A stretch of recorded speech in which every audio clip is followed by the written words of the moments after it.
Olha, o Congresso deve votar nesta semana a PEC 241. As medidas para tentar controlar os gastos públicos foram aprovadas em primeiro turno na Câmara dos Deputados. A PEC 241, proposta pelo atual governo em congelar os gastos por até 20 anos, vem causando pânico em educadores e alunos de todo o país, já que agora, sem a perspectiva de ampliar a verba federal, eles temem que muito do que foi proposto possa não ser alcançado no prazo e que acabe nem sendo cumprido no futuro, principalmente no que diz respeito à educação. Não tem como falar de crescimento econômico sem falar primeiramente de educação e de saúde, porque são as necessidades que a gente precisa para sobreviver, essa questão de saúde, e a educação é o ponto fundamental que faz o nosso Brasil crescer, além de ser servidor público ou coisa do gênero, porque o nosso Brasil precisa de uma educação melhor. O que eu não concordo nisso é que eu acho que os setores como educação, saúde e serviço público não devem ser prejudicados em detrimento a isso, porque são fundamentais, entende? Para o crescimento de um país, a saúde e a educação principalmente são fundamentais. Então, acho que nós temos outros setores que podem sofrer com isso, mas a educação e a saúde não, entendeu? As medidas para tentar controlar os gastos públicos foi aprovada em primeiro turno na Câmara dos Deputados, mas para entrar em vigor, ela precisa ser votada mais uma vez no Congresso. Quando a gente se fala em transformar o país, quando a gente se fala em mudar o nosso país, não tem outro caminho a não ser pela educação.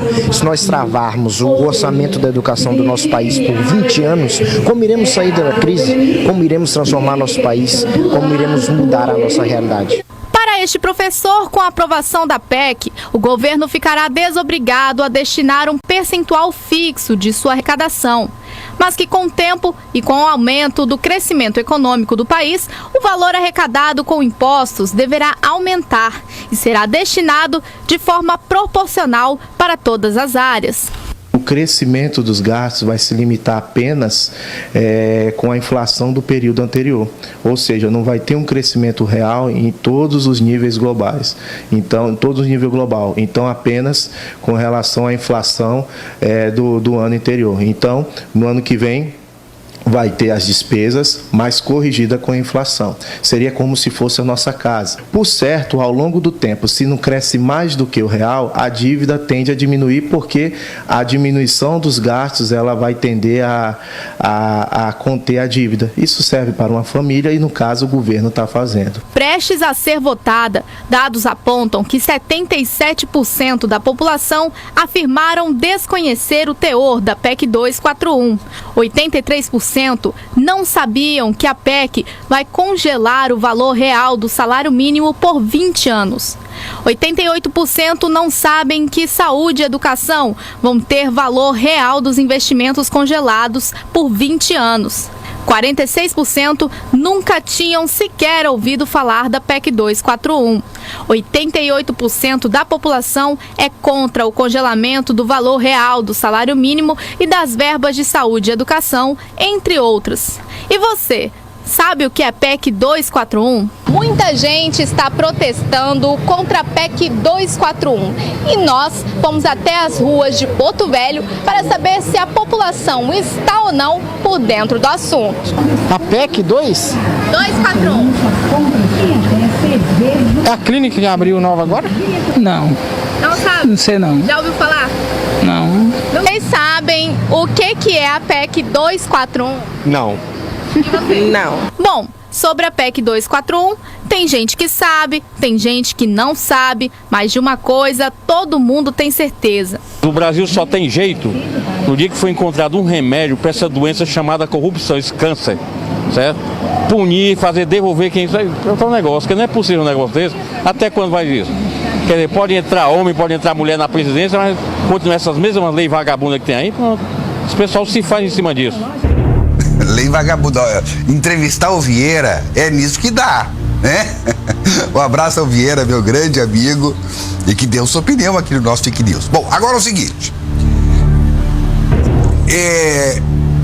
A gente tá como se estivéssemos em alto mar, navegando sem bússola. Essa é a verdade. O governo diz deputados falam, os senadores complementam, de oposição de um jeito, de situação do outro. E cada um vendendo o seu peixe. E isso certamente vai mudar a vida de muita gente. Ou para melhor, ou para pior. A gente não sabe exatamente aonde é que isso vai dar. Ah, mas o pessoal tá... Ó, seguinte, nós só estamos chegando do jeito que nós estamos chegando aqui agora porque os nossos dirigentes dos últimos anos, os homens que planejaram esse país, os homens que programaram os recursos para cá, para lá, para lá, fizeram o que fizeram. E o Brasil quebrou. Essa é a verdade. E vendiam a coisa como se fosse solução. Quem é que diz que não está acontecendo a mesma coisa? Eu não sei. Os economistas falam. E vocês já viram que todas as previsões dos economistas, elas são inconsistentes através dos anos. E quanto mais eles erram, mais eles são entrevistados. Agora o país vai melhorar, é o país escolhendo. Não, agora vai... Então, assim, por quê? Porque aquela medida até pode ser acertada, mas tem uma série de outras situações que precisam ser tomadas, decisões que precisam ser implementadas e que não são. Então aquela medida que foi acertada, ela deixa de ter valor, e deixa de ter força, e deixa de ter peso. A nossa sorte, eu já falei isso aqui, já falei lá no papo de redação com os dinossauros, é que o presidente Temer não vai para a reeleição. Já disse que não vai para a reeleição. Então, ele não precisa se preocupar com a sua popularidade.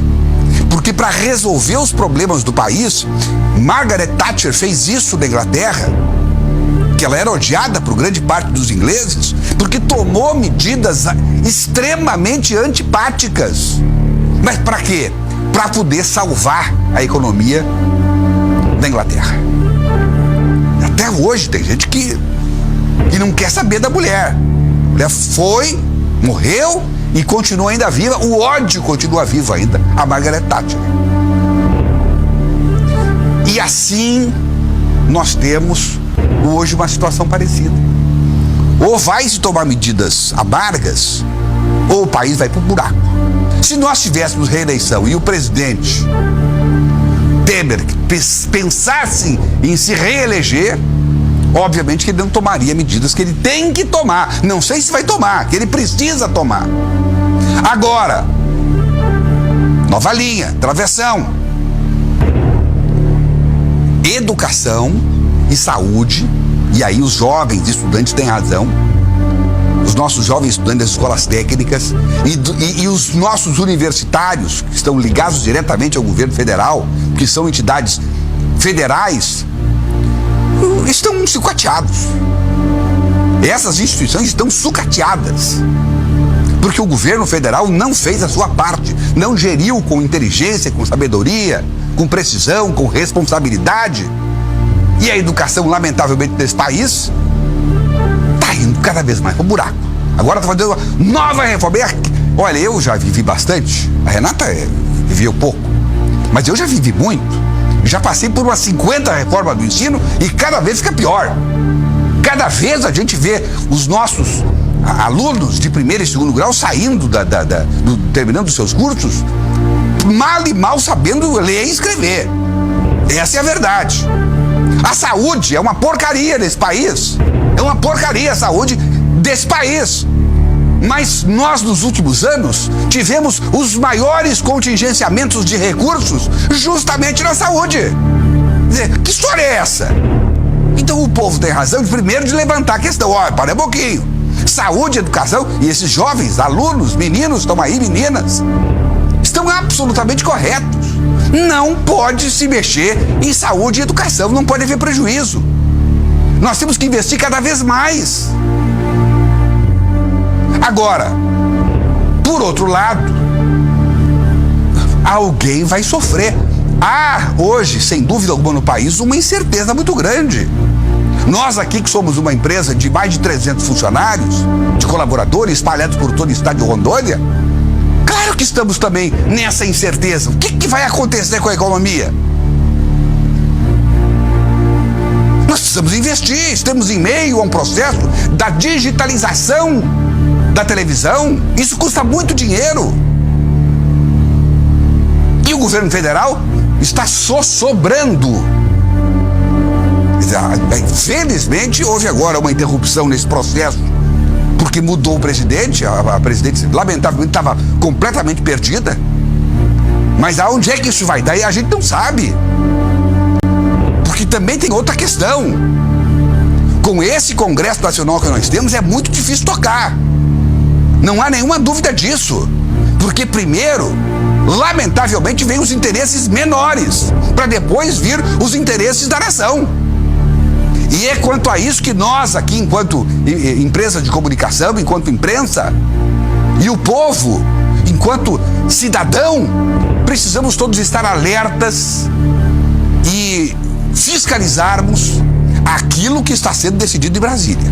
E estão certos aí os jovens, que já estão se antecipando a essa questão da PEC, né? E estamos em meio a essa votação. Agora, pelo visto, nós vamos ter ainda outros segmentos que deverão levantar as suas vozes contra perdas e prejuízos que vão ter. Agora, na questão da educação e na questão da saúde, eu não tiro a razão de quem vai gritar, porque não há mais como sacrificar esses dois setores, que são vitais para a nação. Agora, tem outros setores que vão gritar, mas que, lamentavelmente, alguém vai ter que fazer sacrifício.